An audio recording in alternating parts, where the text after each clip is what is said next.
I'm John. I'm the homeowner. Welcome to our home.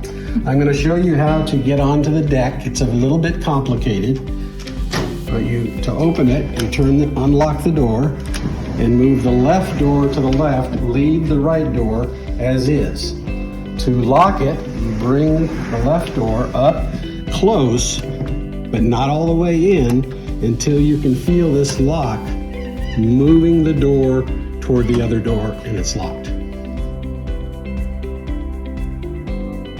I want to show you how to open the endless pool if you are going to use the pool. First of all, you take this cord and you pull it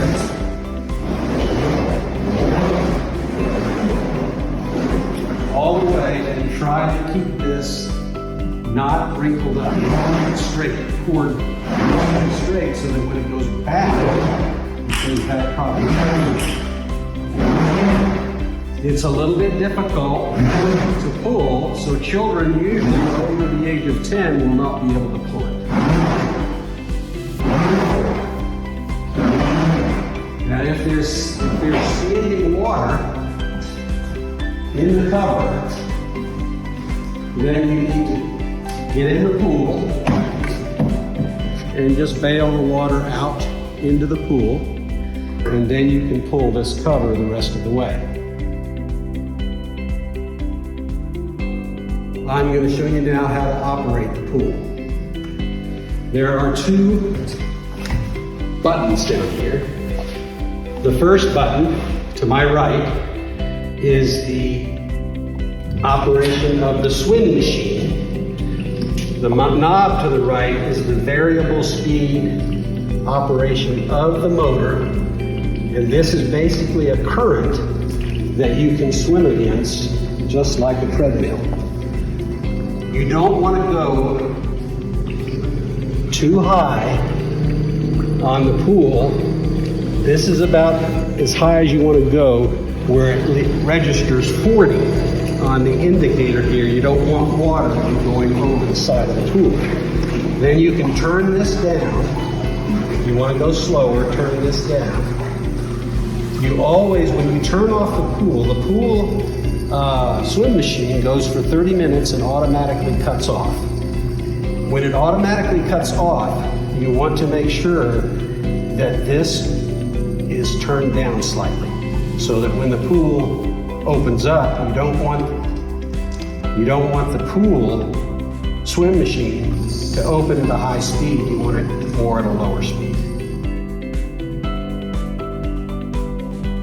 This second button to my left is the operation of the jets that are at the far end of the pool. Right now you can't see them because we haven't bailed out the pool cover yet. But that's the spa jets that you can enjoy. And then that also goes off within 30 minutes. Turn that off.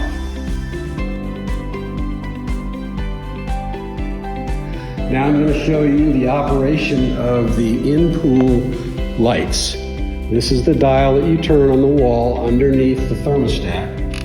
And it's a time dial that you can generally, the best thing to do is to put it about 30 minutes, or however long you're going to stay in the pool. The dial goes to 60, and it's a time dial, and the lights will automatically go off when the time is over.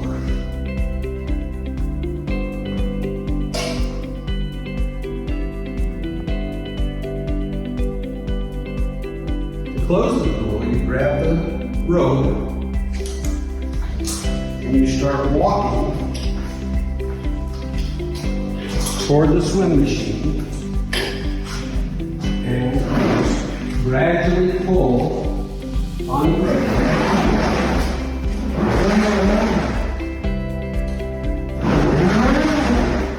And as you'll see, the rope, the black rope, will go down into the basement and will wind around a spinner. And it's important that this rope is not kinked. You can see the black rope start to go down, and we want to make sure nobody's stepping on that. And then you just close the pool like that.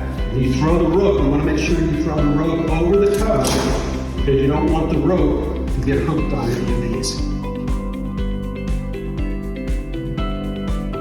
Now I'm going to explain the second heating system, which heats only the pool room.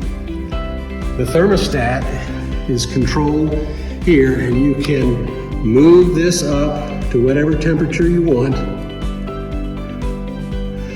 Right now it's 67, let's say you want it 75 in the pool room.